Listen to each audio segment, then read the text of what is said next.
इधर एक और अहम पेशरफ्त हुई है दारुल हुकूमत दिल्ली के अंदर। शुमाली कश्मीर से रुकन पार्लियामेंट इंजीनियर रशीद को राहत मिली है।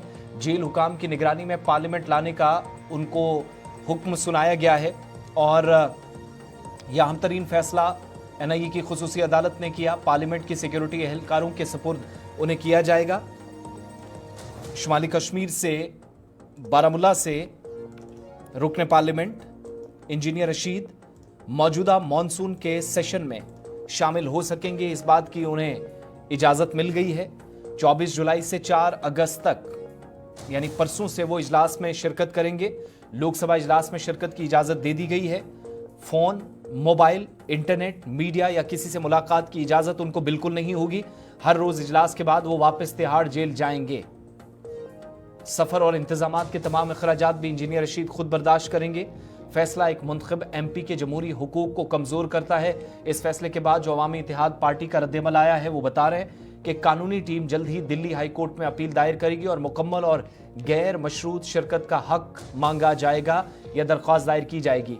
पैरोल पर उन्हें तो इजाजत दे दी गई है, कस्टडी पैरोल है, जहां पर सिक्योरिटी एहलकार या तिहाड़ जेल की हुकाम की निगरानी में वो लोकसभा पहुंचेंगे। वहां सिक्योरिटी एहलकारों के सुपुर्द किया जाएगा, अंदर बैठेंगे, कम से कम बात अपनी रख सकेंगे, फिर वापस लौटेंगे तो फिर सिक्योरिटी का एक हिसार उनके आसपास होगा और वापस उनको तिहाड़ जेल में लाकर खड़ा किया जाएगा। एक अहम कानूनी पेशरफ्त के तहत दिल्ली की खुसूसी NIA अदालत ने अवामी इत्तेहाद पार्टी के सरबराह और बारामुल्ला से रुकन पार्लियामेंट इंजीनियर रशीद को राहत दी है। 24 जुलाई से 4 अगस्त तक लोकसभा के इजलास में शिरकत की इजाजत मिल गई है, लेकिन ये इजाजत मशरूत होगी, सख्त हिफाजती तहवील में रहने की शराइत के साथ दी गई है।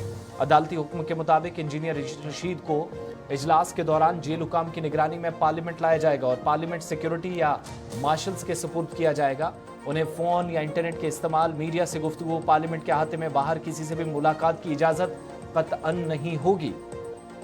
हर रोज इजलास के इख्तिताम के बाद अगर वक्त ज्यादा हुआ तो उन्हें तिहाड़ जेल वापस मुंतकिल किया जाएगा और अदालत ने मजीद हुक्म दिया कि इंजीनियर रशीद के सफर और दीगर इंतजामात के तमाम अखराजात वो खुद बर्दाश्त करेंगे। और अवामी इत्तेहाद पार्टी के चीफ स्पोक्स पर्सन इनामुल नबी ने भी अदालत के फैसले पर रद्देमल जाहिर करते हुए कहा कि खुशाइन जरूर है कि इंजीनियर रशीद को पार्लियामेंट की में इजलास में शिरकत की इजाजत मिली, ताहम सवाल यह है कि उन्हें सिर्फ 24 जुलाई से 4 अगस्त तक ही क्यों इजाजत दी गई और वो अपने खर्चे पर।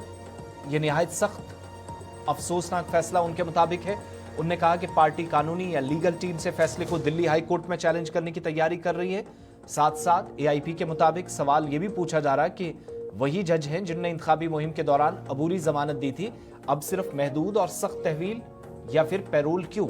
आखिर ऐसा क्या बदल गया? पार्टी के मुताबिक ये फैसला एक बाकायदा मुंतखब रुकन पार्लियामान की जमहूरी इख्तियारात या हुकूक और फ़राइज़ को महदूद करता और इंजीनियर रशीद को पार्लियामानी अमल में मुकम्मल शिरकत का मौका दीगर अराकीन की तरह मिलना चाहिए, बगैर किसी इम्तियाजी और सजा जैसे रवैये के जो AIP का रद्द-ए-अमल है। बहरहाल 24 जुलाई से कम इजाज़त तो मिल गई है 10 दिन, जिसमें 2 दिन छुट्टी होगी, बाकी 8 दिन वो अदालत में हाजिर रह सकेंगे, लेकिन फ़ोन, इंटरनेट, मीडिया से या पार्लियामेंट के अहाते में किसी से भी मुलाकात की इजाज़त इंजीनियर रशीद को नहीं होगी।